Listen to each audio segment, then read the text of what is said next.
RCF.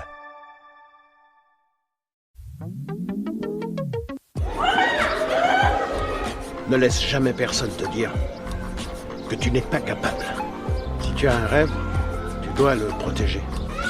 Bonjour chers auditeurs de RCF Cœur de Champagne. Vous êtes bien dans l'émission Parole de jeunes.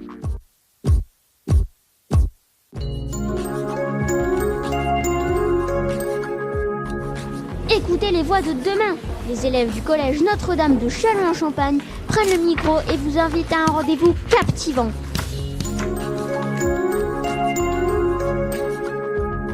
Bonjour à tous et bienvenue dans Parole de jeunes, une émission animée et produite par les élèves du collège Notre-Dame de Châlons-en-Champagne et diffusée sur RCF Cœur de Champagne. Aujourd'hui, nous avons la chance d'accueillir une grande professionnelle des médias, Anaïs Castagna, journaliste à RMC et animatrice de Anaïs Matin, la matinale du week-end sur RMC. Bonjour Anaïs et merci d'être aujourd'hui avec nous. Bonjour. Nous sommes très heureux de vous recevoir pour parler de votre métier et découvrir les coulisses de l'information à la radio. Comment avez-vous su que vous vouliez devenir journaliste ? Alors, c'est marrant parce que je m'en souviens très bien. En fait, j'avais 11-12 ans. J'étais au collège, ici à Notre-Dame. Je lisais beaucoup et je lisais aussi beaucoup les journaux qui traînaient chez moi, chez mes grands-parents. Et j'avais envie de raconter des histoires, je crois. Et je trouvais ça formidable de pouvoir avoir signé son petit article dans un journal. Donc ça a commencé comme ça. 11-12 ans, je me disais tiens, moi aussi j'ai envie de faire ça, moi aussi j'ai envie de raconter ce qui se passe dans ma ville et de signer des articles. J'avais envie qu'on voit mon nom, vous savez, comme dans les journaux, quoi. Et d'ailleurs, j'avais fait la demande de faire mon stage de 3e à l'Union et j'avais pas été prise. Ils prenaient pas de stagiaire et j'avais été hyper déçue. Et je m'étais dit c'est peut-être le signe que c'est difficile, voire inaccessible d'être journaliste. Et d'autant qu'on m'avait dit à l'époque, journaliste, c'est un métier bouché. Et j'ai continué, j'ai fait des études de droit en me disant, on va essayer autre chose puisque c'est bouché, voilà. Et l'idée quand même me restait en tête. Je me disais, ce métier-là est fait pour moi, je le sens. Et à un moment, je crois que ça s'est imposé à moi. Je me suis dit, tu peux pas passer à côté de ton rêve de gosse, ton rêve d'enfant. Et donc, j'ai tenté ma chance et j'ai eu raison, je crois, de le faire. Et maintenant, vous faites la matinale sur RMC le week-end. Ouais. Et j'imagine l'enfant que vous étiez à l'époque aurait été heureux de voir ça. J'imaginais absolument pas faire de la radio. Enfin, c'est marrant parce que je trouve que c'est formidable. Vous avez un magnifique studio de radio. À l'époque, quand j'étais au collège Notre-Dame, je me souviens que je faisais un atelier, un club journalisme. On s'entraînait à écrire des papiers pour la presse écrite. Ça m'allait très bien, mais je me voyais absolument pas en radio. Je me sentais pas capable, je crois. D'ailleurs, au début, quand j'ai commencé dans le journalisme, j'ai commencé en télé. La radio, ça me semblait trop difficile, mais ça me fascinait en même temps. Et puis finalement, on est venu me chercher en me disant, mais est-ce que ça te dirait de participer à une émission de radio ? Et je me suis lancée et je trouve ça formidable. Je trouve que c'est un média qui permet beaucoup de liberté, la radio. Et donc, est-ce que vous pouvez nous expliquer votre parcours avant d'arriver à RMC ? J'ai fait un bac ES à Bayen. Ensuite, donc je le disais, je suis allée à Paris, j'ai fait des études de droit parce que à l'époque, donc j'entendais cette petite musique de le journalisme c'est bouché, donc je me suis dit je vais faire des études de droit, c'est plus sûr. Il s'avère que j'ai très bien réussi, j'avais à chaque fois mes années avec mention, donc j'aurais pu devenir avocate. Mais je crois que je m'ennuyais. Je crois que je voyais déjà que ça allait être une vie dont je voulais pas vraiment. Donc, finalement, j'ai décidé en licence de bifurquer en master de sciences politiques. Là, je me suis dit, c'est déjà plus pour moi. Je me suis épanouie. Je suis partie à l'étranger une année en Australie et je me suis dit, quand je reviens, je tente ma chance. J'envoie des mails, des CV à Canal+, à LCP à l'époque, à iTélé. Et je leur demande de me prendre en stage, quoi. Et c'est ce que j'ai fait. Et ça a fonctionné tout de suite, sans piston, vraiment, vous savez, par le biais du site internet. Il y avait des petites annonces, quoi. Et j'ai répondu à ces petites annonces et j'ai été d'ailleurs prise à plusieurs choses en même temps, à LCP, Canal, tout avait fonctionné. Et j'ai fait mon premier stage à la matinale de Canal+, qui était à l'époque présentée par Maïté Nabirabin, et j'étais la stagiaire de Caroline Roux, qui fait C'est dans l'air aujourd'hui. En fait, je lui préparais des fiches pour ses invités. Elle me demandait voilà, elle voulait tout savoir sur ses invités et sur l'actu avant de les recevoir pour pouvoir, mettre son invité politique face à ses contradictions. Donc voilà. Il se trouve que mon stage s'est très très bien passé, que Caroline Roux, qui est une journaliste formidable et très reconnaissante aussi quand elle voit qu'un jeune s'investit et bosse à fond. Elle l'aide, quoi. Donc elle m'a dit écoute, franchement, t'as quelque chose, il faut pas en rester là. Et elle l'a appelé iTélé, qui était à l'époque iTélé, vous connaissez peut-être pas, c'est l'ancêtre de CNews. C'était la chaîne d'information du groupe Canal. Et elle a dit prenez-la. Son seul problème, c'est qu'elle manque de formation journalistique, dans la mesure où je savais pas filmer, je savais rien faire techniquement parlant. Et donc, j'ai été prise à iTélé. J'ai fait un stage avec Léa Salamé, qui était super. Ça a duré 6 mois. Ensuite, j'ai fait une alternance où j'ai appris vraiment à filmer, à tout faire.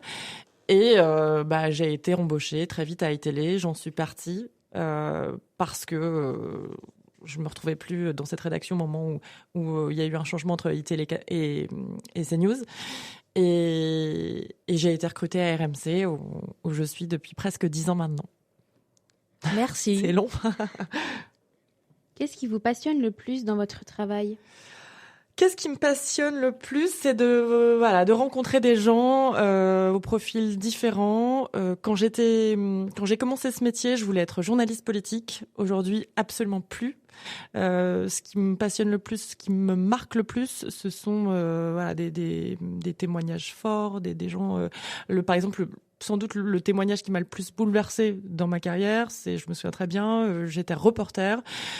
C'était un monsieur qui avait, attention, c'est difficile, mais c'est un monsieur qui avait emmené son épouse qui était en fin de vie en Suisse pour l'aider à mourir. Et son récit m'a bouleversée. Et je crois que je fais ce métier pour recueillir ce genre de témoignages et pour essayer de faire avancer le débat.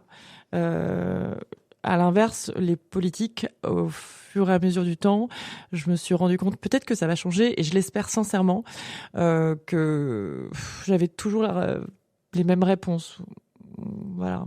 Des réponses qui me marquent moins, qui sont sans doute intéressantes pour les gens. Ce sont des questions d'actu, mais une fois que l'interview est terminée, il ne se passe rien. Alors que l'interview dont je vous parlais, ce monsieur qui est parti, qui a emmené sa femme jusqu'en Suisse pour l'aider à mourir, ce sont des interviews qui me suivent des mois, voire des années après, auxquelles je repense. Voilà.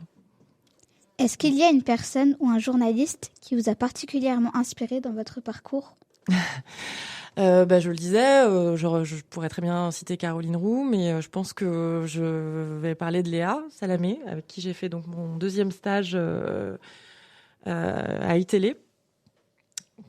Elle m'a inspirée parce que je crois qu'elle avait une façon de faire direct, un ton direct. C'était une journaliste femme qui osait, qui franchement fallait regarder sa façon de faire dans la rédaction. Elle avait une confiance en elle, là où moi j'ai eu beaucoup de mal à avoir confiance en moi. Et la regarder évoluer dans cette rédaction et de croire en elle si fort, je me suis dit, au début c'est un peu déroutant, on se dit mais attends, mais pour qui elle se prend celle-ci ? Et en fait, je trouve ça très inspirant parce que c'est bien d'avoir confiance en soi et de pas douter de soi et de foncer. Et c'est une bosseuse. C'est une bosseuse aussi qui met en avant les gens avec lesquels elle travaille. En l'occurrence, je me souviens très bien que quand j'étais stagiaire, elle me disait, mais vas-y, écris-moi des questions pour telle ou telle politique, ce qui me semblait assez hallucinant quand même. Moi, j'étais une petite journaliste, je ne sais pas tant, donc je dois écrire des questions pour François Hollande, pour Nicolas Sarkozy, enfin voilà. Et elle posait mes questions. Vraiment, hein, elle me disait pas ça juste comme ça. Elle posait mes questions texto. Et donc c'était hyper, hyper satisfaisant pour moi.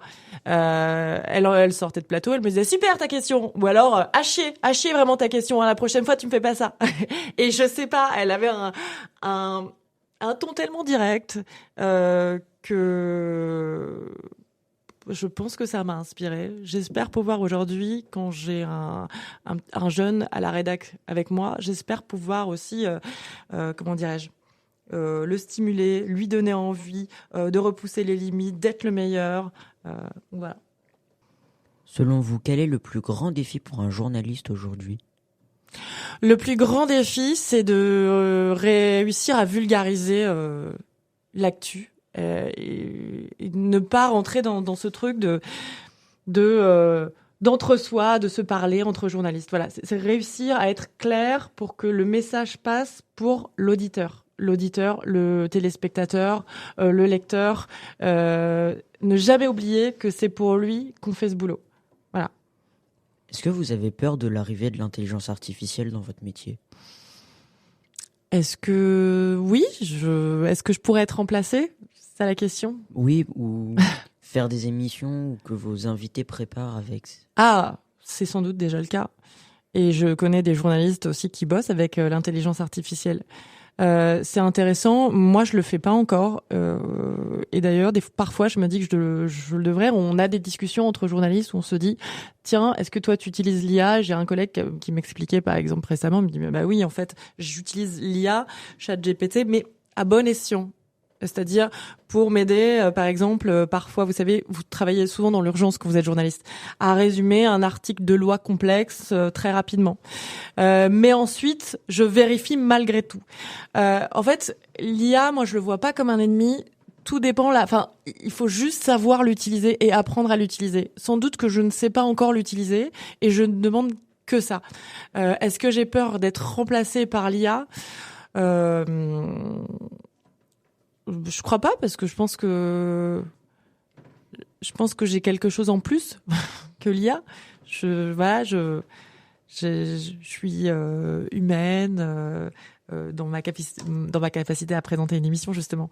Je suis plus chaleureuse, en tout cas pour l'instant. Pour l'instant, l'IA n'est pas encore à la hauteur. Et puis, on sait aujourd'hui que l'IA se base sur des choses trouvées sur Internet. Et que sur Internet, on trouve aussi tout et n'importe quoi. Donc l'IA se trompe. Et là, grande vigilance. Moi, justement, mon devoir, c'est de vérifier encore plus à l'heure de l'IA. Parce que je peux pas, moi, me permettre. Mon boulot, c'est justement de vérifier, de donner aux gens une information qui est erronée. Donc, je dois tout vérifier. Donc, c'est l'IA, oui, mais il faut apprendre à travailler correctement avec. Voilà. Quel conseil donneriez-vous à un jeune qui veut se lancer dans le journalisme ou la radio ? De rester soi et d'être curieux. Et de se faire confiance et de croire en soi.